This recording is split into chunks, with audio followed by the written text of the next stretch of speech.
여러분 안녕하세요. 어루공장입니다. 잘 지내고 계시죠? 어제 라이브에서 이제 상담을 하다가 제가 좀 여운이 남는 부분이 있어서 영상을 하나 더 찍기로 결정을 했습니다.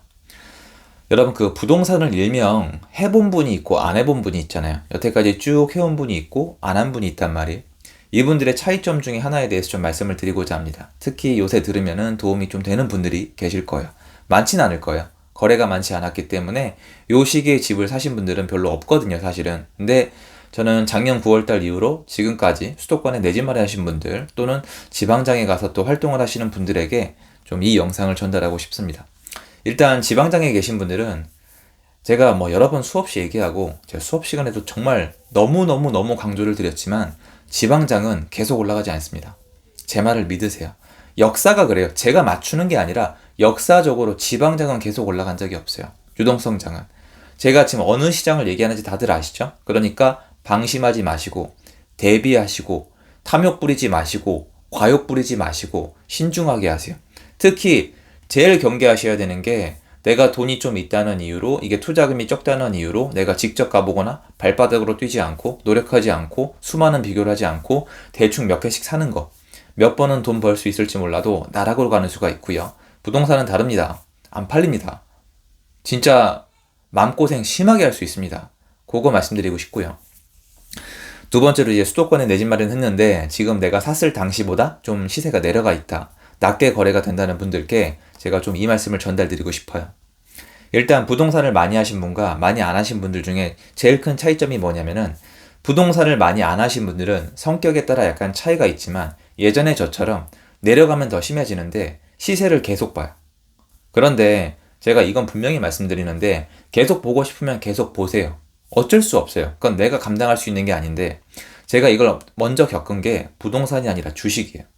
여러분 주식 하시잖아요. 그러면 맨날 이래요, 사람들이. 야, 주식은 우량주로 사서 넣어놓는 거야. 그럼 맨날 볼 거면 주식 왜 하냐라고 하죠. 그 사람 당사자도 주식 사면 맨날 들여다봅니다. 안 돼요. 진짜 자주 안 들여다보는 분들은 주식을 꽤 오래 했거나 그걸로 수익을 내봤거나 경험이 있는 분들이에요. 경험이 없는 분들은 눈이 가요. 왜? 내가 일하는 것보다 더 큰 돈이 걸려있는 경우가 많거든요. 그런데 이거는 팩트는 팩트예요. 계속 들여다보면 안 돼요. 왜 안 되느냐? 제 경험을 그대로 말씀을 드릴게요.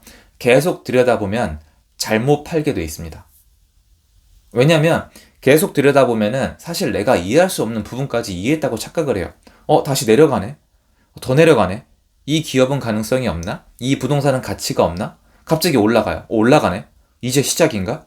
이제 로켓에 불 붙었나? 이런 식으로 갖다 붙여요.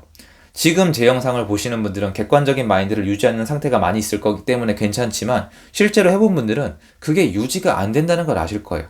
그래서 투자는 멘탈이란 얘기가 나오죠. 하지만 여기다 대고 여러분 주식창 들여다보지 마세요. 네이버 부동산 들여다보지 마세요 하면은 멈출 수 있을 것 같아요.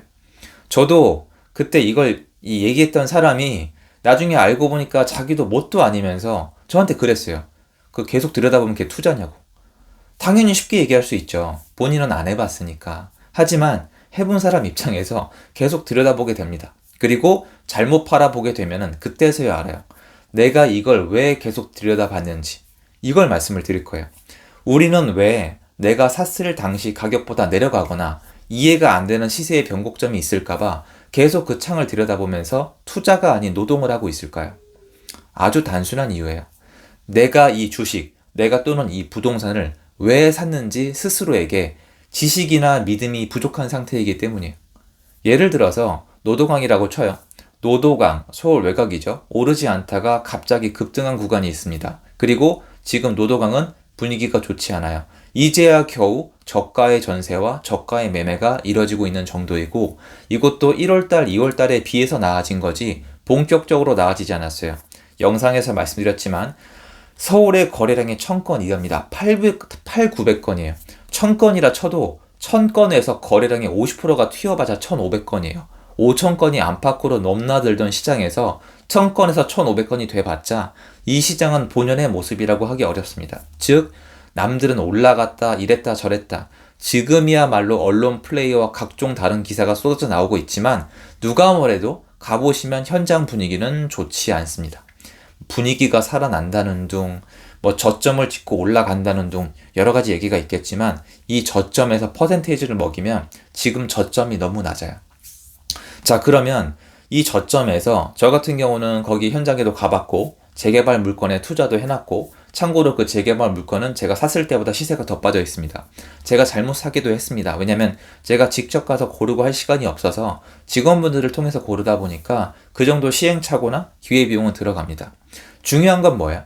중요한 건 저는 그래도 시세를 안 들여다본다는 겁니다. 왜 그럴까요? 그러니까 옛날에 들여다보고 고민을 하던 제가 왜 지금은 산 다음에 내려가든 말든 가만히 있을까요? 저는 일단 이게 크게 두 가지라고 생각을 해요. 첫 번째는 여러분들이 말씀만 하시면서 인정을 안 하시는 부분인데 저는 부동산을 산 다음에 마이너스가 날 수도 있다고 생각을 하는 사람이에요. 이게 되게 큰 얘기예요. 여러분 부동산 사서 나중에 차익을 어느 정도 기대하세요? 500? 1000? 아니지 않습니까? 훨씬 더 큰 수천에서 수억의 차익을 기대하시는데 마이너스가 날 확률이 없다라고 생각하시는 건가요? 이게 되게 웃긴 게 주식에서는 마이너스가 나는 게 당연하다고 여기시면서 부동산은 마이너스가 날 수가 없다고 생각을 하시는데 그거는 큰 착오예요. 하지만 그런 거 분석 있죠. 앞으로 올라갈지 내려갈지 그런 걸 하는 게 제 유튜브인 거잖아요. 그런데 제가 지금 마이너스가 내려갔어도 왜 가만히 있을까요? 맞아요. 제가 두 번째 이유 중에 하나인데 제가 산 이유가 따로 있기 때문이에요. 제가 산 이유는 제가 사자마자 더 올라갈 거다. 지금 올라가는 중이니까 달리는 말에 올라탄 거다. 아니면 내가 샀으면 마이너스가 뜰 수가 없다가 아니에요. 이게 아니란 말이에요. 제가 산 이유는 수급, 수요와 공급, 그리고 다가오고 있는 종부세, 그리고 다가오고 있는 임대차 3법의 한 바퀴, 그리고 다가오고 있는 신규 공급의 절벽, 이런 것들이에요. 들어보시면 어떠세요? 자, 수요 공급 지금 시장에 맞아요? 안 맞습니다. 공급 부족해요. 거래량이 절벽인데 시세가 제대로 안 내려간다는 건 이 정도로 팔아야 되는 사람이 적다는 겁니다. 이거는 동의 안 하는 분들이 많겠지만 시장의 플레이어들은 거의 다 알고 있는 사실입니다. 원래 이 정도로 거래를 끊고 대출을 안 해줬으면 시장은 내려가는 게 정상입니다. 두 번째, 임대차 3법. 부작용 한번 보셨죠? 어느 정도로 미친 아사리판이 되는지. 그게 1차 만기가 다가오고 있습니다. 자, 그리고 종부세. 종부세가 다음 매수인이나 임차인에게 전가가 된다는 건 지난 2년 동안에 너무나도 클리어하게 드러난 사실이죠. 이런 내용들을 들어보시면 어떻게 돼요? 시세가 올라갈 것 같아요? 내려갈 것 같아요? 전 아무리 들어도 올라갈 것 같은데 여러분들은 어떠세요?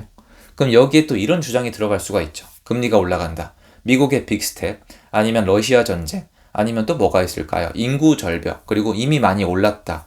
아니면 주택 매수 부담 지수 이런 거 얘기하시면은 또 그거를 더 믿으시는 분들은 안 사시면 되는 거예요. 사실은 내려갈 거니까. 근데 제가 산 이유는 이쪽이거든요. 그러면 제가 지금 샀는데 당장 시세가 내려갔어요. 그런데 제가 말씀드렸던 이유가 사라졌나요? 수요 공급이 해소가 됐어요? 다주택자 양성을 통해서 전세 공급을 해주고 있어요? 종부세를 내려줬나요? 임대차 3법을 폐지를 했나요? 그럴 기미가 보이나요? 없잖아요. 그러면 저는 이 상태로 기다리는 거예요. 근데 제가 말씀드렸던 내가 산 이유, 이걸 알고 있는 동시에 내가 바닥과 꼭지를 맞추려고 하면은 어떤 현상이 일어나냐면 사지도 못하고 팔지도 못해요. 여러분 가끔 시중에 내가 옛날에 거기 최고가에 팔았다고 자랑하시는 분들 있잖아요. 그거 진짜 멍청한 거예요.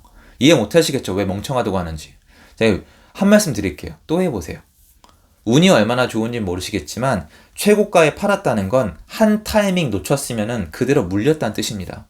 이거는 고수분들은 다 아는 사실인데 어디 가서 내가 거기 아파트에 최저가에 샀잖아. 내가 그 아파트에 가서 최고가에 샀잖아. 이거는 매수 타이밍을 놓치거나 매도 타이밍을 놓쳐서 물리거나 못 샀을 가능성이 되게 컸는데 그때 따라 운이 되게 좋았다는 거예요. 그래서 말씀을 내가 정말 운이 좋아서 못 팔다가 막바지에 팔고 나와서 최고가가 찍혔습니다라고 말씀하는 건 이해를 하지만 제가 뵀던 최고가에 팔았다고 간판을 붙이고 다니시는 분들은 전 이해가 안 돼요. 그거 여러 번 반복 안 돼요.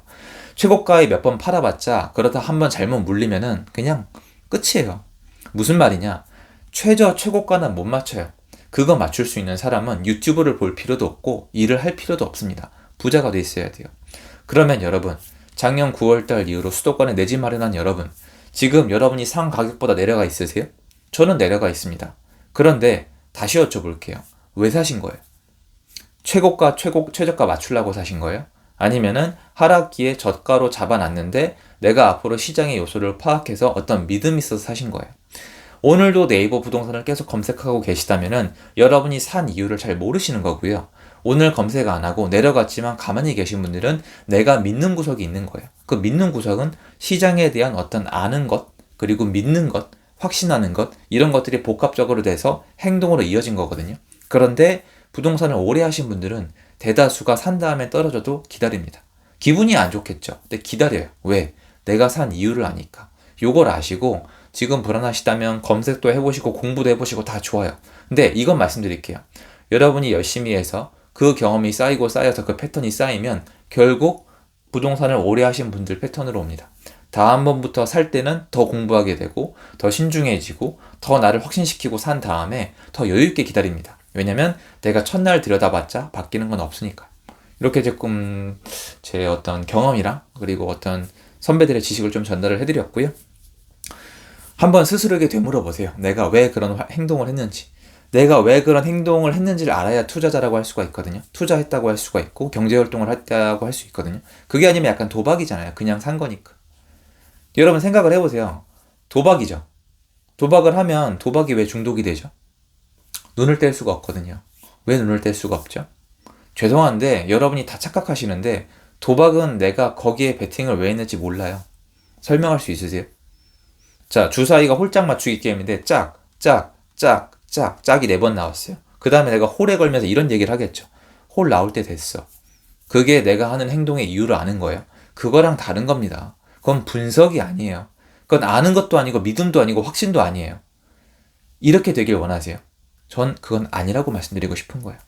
어쨌든 여러분의 건투를 빌고요. 좋은 하루 되시고 영상이 도움되었으면 좋겠습니다. 감사합니다.